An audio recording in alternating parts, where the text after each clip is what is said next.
আজকে রাওয়াতে যে ধরনের স্পিচগুলো দেওয়া হয়েছে সেটা আমাদের জন্য খুবই অপমানজনক ছিল। হ্যাঁ, এই বর্বরতা কোনো সেনা সদস্য করেনি, সম্পূর্ণটাই তদানীন্তন বিজিবি সদস্য দ্বারা সংঘটিত। Full stop. এখানে কোনো ইফ এবং বাট নাই।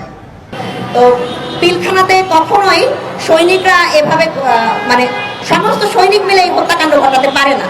আমি নিজে সবচেয়ে বড় প্রমাণ। হ্যাঁ, আমার রুমে গিয়েছিল হিন্দি ভাষীরা। বিডিআরের আমার হাজবেন্ডের সাথে আমি 3.5 বছর ছিলাম পিলখানাতে, আমি বিডিআরে। তো আমি কখনো 3.5 বছরে শুনিনি কোনো সৈনিক কোনো সময় হিন্দিতে কথা বলতে। শুধুমাত্র 25 ফেব্রুয়ারিতে শুনেছিলাম 3 জনের মুখে। আর আমার হাজবেন্ড দরবার হলে থেকে আমাকে ফোনে বলেছিল ইন্ডিয়ানস, এনএসজি এবং ইন্ডিয়ানস। তাহলে এখানে কি প্রমাণ হচ্ছে না?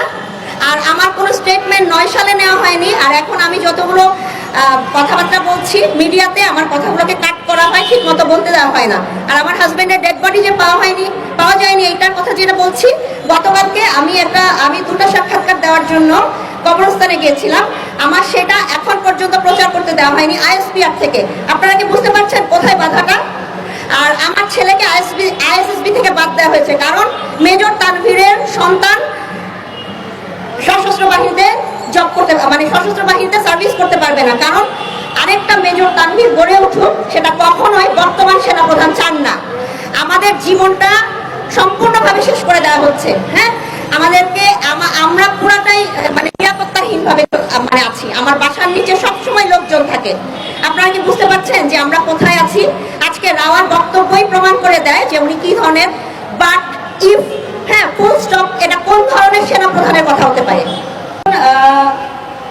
ওরা যখন কলেজ থেকে কোনো ট্যুরে যায়, ওরা ওই সময় 7-8-এ সানগ্লাস ইউজ করতো বাইরে গেলে। ক্যাডেট কলেজে তো এগুলো কখনো করতে পারে না।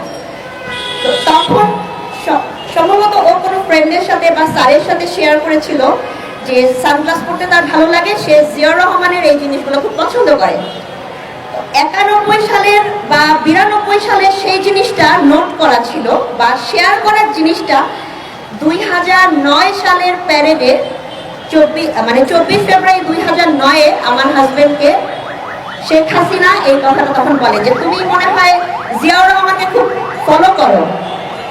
তো এই কথাটা শুনে আমার হাজবেন্ড তখন খুব মানে তৎকালীন প্রধানমন্ত্রীর সামনে খুব ঘাবড়ে যায়।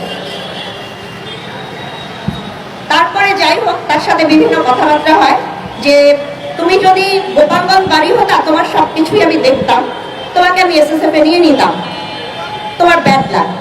তো মাঝের যে কনভারসেশনগুলো হয় সেই কথাগুলো আসলে খুব একটা শোভনীয় ছিল না। হ্যাঁ, তো এরকম প্রত্যেকটা ফ্যামিলিতে পলিটিক্যাল কেউ আছে কিনা আওয়ামী লীগের, সেই জিনিসগুলো উনি এনশিওর করতে থাকেন।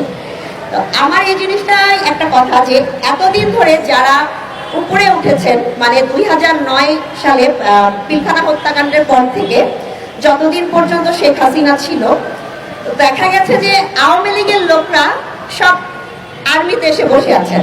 তো শেখ হাসিনাকে কিন্তু আমরা বিদায় করেছি। হ্যাঁ, আমরা বাংলাদেশের মানুষরা মিলে তাকে বিদায় করতে সক্ষম হয়েছি, কিন্তু এখন পর্যন্ত আমরা কিন্তু সুবিচারটা পাচ্ছি না, ঠিক না? তো এই কারণে আপনারা যদি আমাদের সবাইকে সহায়তা না করেন, হ্যাঁ, আমাদের আর্মি অফিসার ভাইরা আমাদের জন্য যেমন আগে আসছেন, বা গুম খুন এই সব কিছুর যদি বিচার আমরা না করতে পারি সবাই মিলে, তাহলে তো আমরা কোথাও কোনো কমিশন থেকে বিচার করতে পারবো না, তাই না? সঠিকভাবে তদন্ত হবে না। পিলখানার কি তদন্ত, মানে পিলখানা হত্যার তদন্ত কি ঠিকভাবে হচ্ছে? আমার তো মনে হয় না। আমি যে হিন্দি ভাষার কথাটা বলছি এটাকে খুব লাইটলি নেওয়া হচ্ছে। হ্যাঁ, তো এই জন্য পার্সোনালি আমি চাই যে আপনারা আমাদেরকে সহায়তা করেন যেন আমরা সেভাবে আগাতে পারি। আর আমার হাজবেন্ডের ডেড বডিটা কিন্তু এখন পর্যন্ত পাওয়া যায়নি। এটা আমি এতবার বলার পরেও কেউ কিন্তু আর্মি থেকে কেউ কিন্তু আমাকে সহায়তা করছেন না। তো সহায়তা যদি করতো তাহলে আজকের দিনেও কিন্তু এই জিনিসটা বলা হতো যে ডেড বডিটা নাই। ডিএনএ টেস্ট হয়েছে 4বার, নতুন করে ডিএনএ টেস্টের কোনো দরকার নাই, ঠিক না? আর এটা আমার এই জন্য নতুন করে বলতেও আর ভালো লাগে না। তো এটাই আমার বলার ছিল আর কি। তো দোয়া করবেন আমাদের জন্য। ধন্যবাদ।